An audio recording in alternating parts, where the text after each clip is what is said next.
The topic is importance of oceanic water. पहले हमने क्या डिस्कस किया? Previously we have discussed the inland water resources. Now I will discuss on the importance of oceanic water resources. पृथ्वी की धरातल पर महाद्वीपों के अपेक्षा महासागर अधिक व्यापक है। ठीक है, यहाँ पे पानी है तो कुछ महासागरीय जल के भौतिक एवं रासायनिक गुणधर्मों जैसे तापमान, लवणता, निक्षेप गतियों आदि के विषय में भी कुछ विवरण है। जैसे महासागरीय जल में लगभग 3.5% मात्रा में लवण होती हैं। ये लवण नदियों द्वारा बहकर समुद्र में आ जाते हैं। इसकी टेम्परेचर भी एक सर्टेन टेम्परेचर होते हैं। तो महासागरीय जल की घनत्व सामान्य जल के घनत्व से कुछ अधिक भी होते हैं। अब ये महासागरीय जो जल हैं व ओशनिक वाटर हैं, महासागरीय व महासागर और सागरों का मनुष्यों के लिए अपार महत्व है, एक इम्पॉर्टेंस है इन ओशनिक वाटर की। अब ये क्या है, महासागरों का प्रभाव जलवायु पर भी होता है। अब एक एक करके हमने इसकी इम्पोर्टेंस को डिस्कस करते हैं। Salt is present in oceanic water. Maximum is salt, sodium chloride, others are magnesium, calcium. Temperature of water differences in different latitude, जैसे हाई लैटिट्यूड है लो टेम्परेचर, मिड लैटिट्यूड है मीडियम टेम्परेचर, और low latitude जो equatorial areas में है, areas के आसपास है एरिया हैं तो वहाँ पे है हाई टेम्परेचर।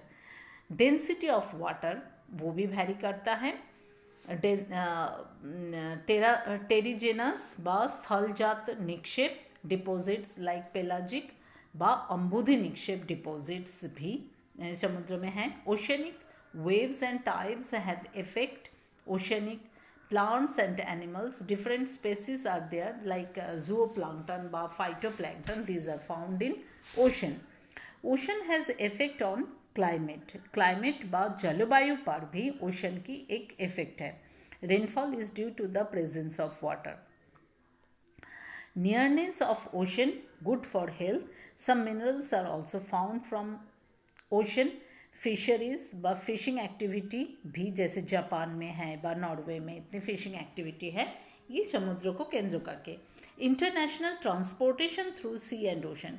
अभी प्लेन व फ्लाइट्स से एक जगह से दूसरी जगह जाते हैं, लेकिन अर्लियर टाइम पीरियड में तब सी व ओशन ट्रांसपोर्ट ही ज़्यादातर चलते थे। तो लोग एक जगह से दूसरी जगह बाद जो सामान है, गुड्स है, उसको एक जगह से दूसरी जगह पे थ्रू ओशन लिया जाता था।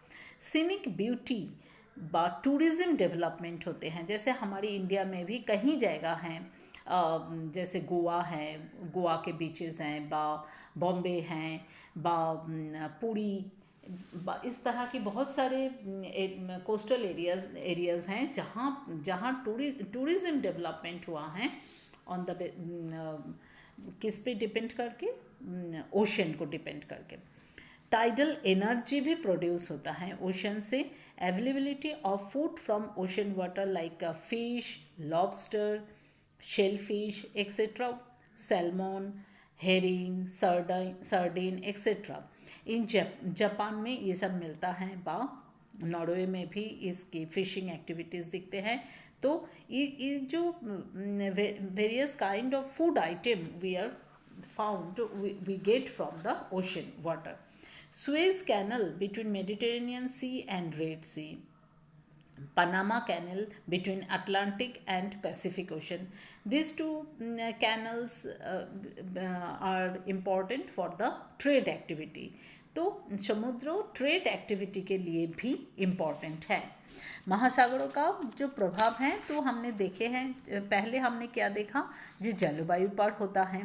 महासागरों की समीपता स्वास्थ्य के लिए व हेल्थ के लिए अच्छा होता है। लोगों ने हेल्थ के अच्छा करने के लिए भी समुद्रों के आसपास के रिसोर्ट एरिया में भी जाके रहते हैं।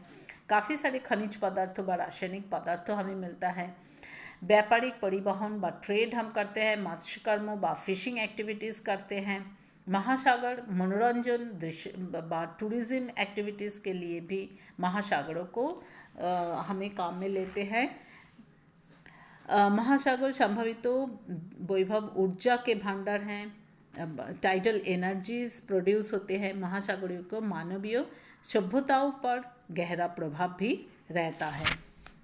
तो अगर इन्फ्लुएंस की बात कर रहे हैं महासागरों का, तो फर्स्ट है influence on climate, secondly health and recreational values of sea, food supply from sea and ocean. Food supply, महासागरों से खाद्य पूर्ति होते हैं, बहुत सारे खाद्य वस्तु हमें महासागरों से मिलता है। कुछ मिनरल्स हैं हमें, जैसे सोडियम क्लोराइड, मैग्नीशियम, ये सब हमें ओशन से मिलते हैं। ओशन नेविगेशन व नौ परिवहन में भी काम आते हैं, जिसके द्वारा हम ट्रेड व एक जगह से दूसरी जगह जनसंख्या व इंसान भी जाते आते रहते हैं। और महासागर एक संभावित ऊर्जा के बाद oceans as a source of potential energy, महासागरों में जो पवन के दबाव से लहर उठती है व टाइडल एनर्जी जो होती है वो भी एक पोटेंशियल एनर्जी है।